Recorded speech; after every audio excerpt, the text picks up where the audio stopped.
Good morning, Washington, and we're waking up this morning on this beautiful Sunday, June the 12th, 2011, with a clash and clampdown, courtesy of SiriusXM's First Wave. I got some Washington Post business to talk to this morning. Here we go, the stale section there in the Washington Post. This is Saturday's stale section, and of course, Paul Farhi does this big piece on. There we go. Ed Kelly will lead the Washington Times. So, big long piece there about Ed Kelly. I love when the Washington Post writes about the Washington Times. They always have to get a dig in about something about the Washington Times. Yeah, of course, all the turmoil that's gone there, but they have to compare circulations. You know, the Times circulation has plunged about half from 100,000 in 2007 to 50,000 today. And, of course, they have to slap in, but the Washington Post has daily circulation of 550,000 and blah, blah, blah.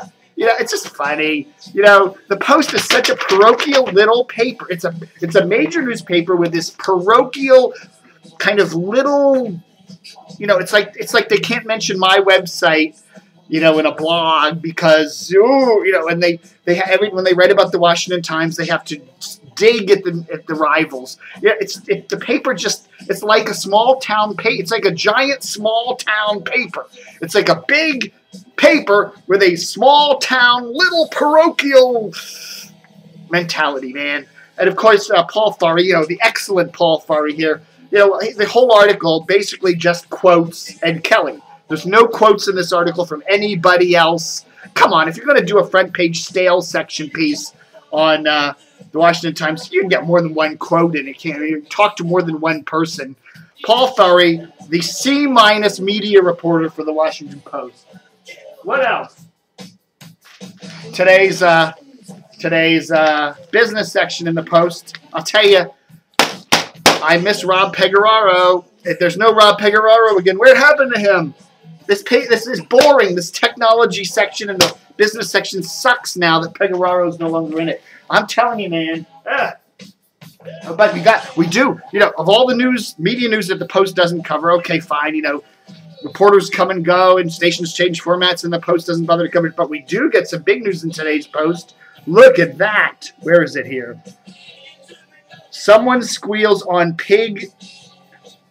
I'm going to read this thing. This is breaking news. Leesburg, Luckett's Road, May 30th. A caller reported seeing a pig in the road. When an animal control officer arrived, the pig had returned home. The officer met with the owner, who said that the pig had escaped through a fence and that the fence was being repaired. No violations had occurred, officials said. Okay, this is in today's paper.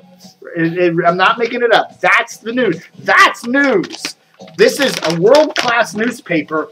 And that's the news. Someone saw a pig in the road, and the pig escaped through a hole in the fence. Now, I don't know what's going on. That's news. We do have one thing in today's Sunday Style section of radio relevance. Big cushy write-up here on the Washington Post and their morning news preparations. Ride along as WTOP, DC's most popular and lucrative radio station, zips through drive time, and thankfully, it's not written by Paul Farhi. Okay, it's written by Steve Hendrick. I don't know him, but he's got to be better than Farhi. So it's probably not a bad little piece. I mean, I did read through it. It's kind of interesting. Some nice pictures there of the gas enclosed new nerve center there at WTOP, and a nice little piece there. So there we go. There's Neil Augenstein down there. Aging rocker Neil Augenstein. So anyhow, it's in the Sunday Style section, which probably came in your Saturday paper. Whatever. What else do we got to do today? A number of people have emailed me and said, hey, Dave, you know, even though your site is up and running, you know, we had that internet attack. We still have the internet attack going. I don't know where it's coming from, why. But we've been up and running. The site's been up and running for more than a week now, and we have this other server, and you know, but you may notice some slow page loads, and you may notice some missing graphics. But anyhow, a couple of people say, hey, Dave, I'm still having problems reaching your site. What gives? Well, you know, there's a lot of things that can go on with your browser, on your computer, and with your internet provider. So I'm just going to run through a couple things really quickly if you're still having trouble accessing DCRTV. First off, if you have a browser, you have to have a browser pretty much, don't you? Go in and find the menu, click on the tools menu, and click on and go find somewhere where it gives you an option to load a new page every time, okay? You want to load a new graphic every time, okay? Sometimes a lot of browsers will load older images, okay, to save time loading a page, and they will only check for new content every now and then. So you want your browser to load the new page or the new graphic every time, and you know, go hunt down that menu there in the tools menu or whatever. And also you might want to try clearing your cache and your graphics files in your browsers. You know, you can go in and erase all the stuff that it's already saved, because some of it could be corrupted graphics from the past, and have it do that. So that may improve your browser performance, okay? What else, folks? What else, folks? Okay, the other thing you can do is internet provider. Have several internet providers, okay? You know, I use Comcast here at home. I have a dial-up service that I use in emergencies, and I also take my laptop over to Starbucks. So, you know, try several internet providers, because sometimes what internet providers do sometimes is they have their own servers and they cache graphics and stuff on their own servers. AOL has been known to do this, and that helps looks like the pages are loading faster and all that. But you're also getting an older version of websites, and if some internet provider cached DCRTV back when we were off those 18 hours back in early June, you're going to get a page error load message. So if that continues, complain to your stupid internet provider and maybe even change. AOL has been notorious for doing stuff like that. People will say to me, you know, hey, you haven't changed your web page in 3 days, and I'm using AOL. I'm going, well, that's AOL's fault. Get rid of them. Anyhow, that's that. Okay, and here's more tips. Oh! I'm sorry. How did that get in there?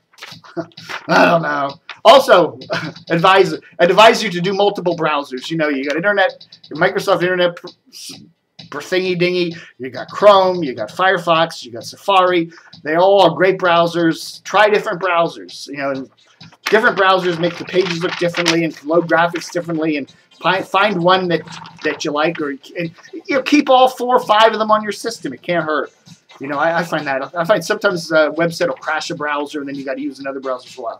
And also, if you're having trouble reaching DCRTV.com, go to our Facebook pages, our Twitter pages, and YouTube pages. You just go to YouTube.com and do the /DCRTV, Facebook.com/DCRTV, Twitter.com/DCRTV. You know, we'll keep the big news up on those sites. So, you know, if for some reason you're not able to access DCRTV, you can just check out Facebook, YouTube, and Twitter, and, you know, keep in touch with us through them. All right, folks. I was going through my some of my files to look at this. This is an original Man on the Moon spaceport package. I was a huge space junkie. I was just looking at some of this stuff. The 3D re-entry, command module re-entry postcard there. I built all the models. Remember all the space models? There's the Vostok. I actually did save all the stuff for it. And of course, the pride and joy, the autograph of Buzz Aldrin. During the summers in my college years, I used to drive the van from the Reston Sheraton out to Dulles Airport. And we had quite a lot of celebrities riding that van, because a lot of people that were staying at the hotel were also performing at Wolf Trap or going to other government functions. And Buzz Aldrin, I met, who else did I met? Janet Guthrie, the race car driver. Tony Bennett I met Will Geer, I met Helen Reddy. Hobnobbing with the stars. All right, folks, any big news? Let's punch up the website. Oh, is it gonna load? Is it gonna load? Yeah, it's loading. A new gig for former Channel 5. Remember Stacey Donaldson? She's the daughter of Sam Donaldson. She used to do the weather at Channel 5. Well, now we hear that she's got the top meteorologist spot at KVVU TV in Las Vegas. I just remember being in Las Vegas, going out to the NAB conventions back in the 1980s, and I would watch Channel 5, KVVU, and then it was the station IDs, KVVU Henderson Las Vegas. I always liked the way they did their station IDs back in the 80s, but that's just me. Also, Channel 11 WBAL adds Ava Marie to its weather team. She comes from Accuweather, which is seen locally on Doug Hill's Weather Now via Channel 7 WJLA. Yeah.